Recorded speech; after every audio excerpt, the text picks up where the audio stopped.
2015 میں برطانیہ کے ایک پرسکون مضافاتی علاقے سے 2 نوعمر لڑکوں نے تاریخ کے سب سے بے باک سائبر کرائمز میں سے ایک کو ختم کیا۔ اپنی عقل اور چند چالاک چالوں کے علاوہ کچھ نہیں سے مسلح ان نوجوان ہیکرز نے امریکی حکومت کے اعلیٰ افسران کے ذاتی اکاؤنٹس میں گھس لیا، جس میں خود CIA ڈائریکٹر بھی شامل تھا۔ یہ اس کی ناقابل یقین سچی کہانی ہے کہ کس طرح کین گیمبل اور چارلی اوسبورن نے دنیا کے سب سے محفوظ اداروں میں سے کچھ کو پیچھے چھوڑ دیا، اہم کمزوریوں کو بے نقاب کیا اور دنیا بھر میں سرخیاں بنائے۔ 2015 کے اوائل میں 2 برطانوی نوجوانوں، کین گیمبل اور چارلی اوسبورن، نے ایک ایسے مشن کا آغاز کیا جو امریکی حکومت کی سائبر سیکیورٹی کی بنیادوں کو ہلا کر رکھ دے گا۔ ہیکنگ گروپ اوکریکس ود ایٹیٹیوڈ CWA کے دونوں اراکین، ان کا مقصد ذاتی اکاؤنٹس میں دراندازی کرنا تھا۔ اعلیٰ امریکی عہدیداروں کا مارچ 2015 میں دونوں نے اپنے اہداف پر تحقیق شروع کی۔ ان کی بنیادی توجہ CIA کے ڈائریکٹر جان برینن پر تھی۔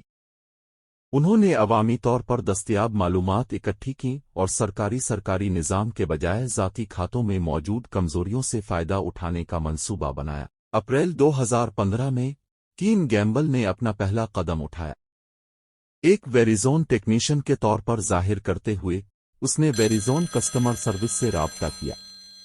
سوشل انجینئرنگ تکنیک کا استعمال کرتے ہوئے اس نے نمائندے کو برینن کی ذاتی معلومات بشمول اس کا فون نمبر اور دیگر تفصیلات بتانے پر راضی کیا۔ اس معلومات سے لیس گیمبل اور اوسبورن نے اپنی توجہ برینن کے AOL ای میل اکاؤنٹ کی طرف موڑ دی۔ مئی 2015 کی ایک پرسکون شام کو انہوں نے اپنے منصوبے کو عملی جامہ پہنایا۔ ویریزون سے حاصل کردہ معلومات کا استعمال کرتے ہوئے انہوں نے برینن کا ای میل پاس ورڈ دوبارہ ترتیب دیا اور اس کے اکاؤنٹ تک رسائی حاصل کی۔ برینن کے اکاؤنٹ تک رسائی حاصل کرنے پر نوجوانوں نے حساس دستاویزات کا ایک ذخیرہ دریافت کیا۔ ان میں اعلیٰ خفیہ سیکیورٹی کلیئرنس کے لیے 47 صفحات پر مشتمل درخواست تھی، جس میں انتہائی خفیہ تفصیلات شامل تھیں۔ وہ جانتے تھے کہ انہوں نے سونا مارا ہے۔ اپنی کامیابی سے حوصلہ افزائی کرتے ہوئے گیمبل اور اوسبورن نے ایک اور ہائی پروفائل ہدف پر اپنی نگاہیں مرکوز کیں۔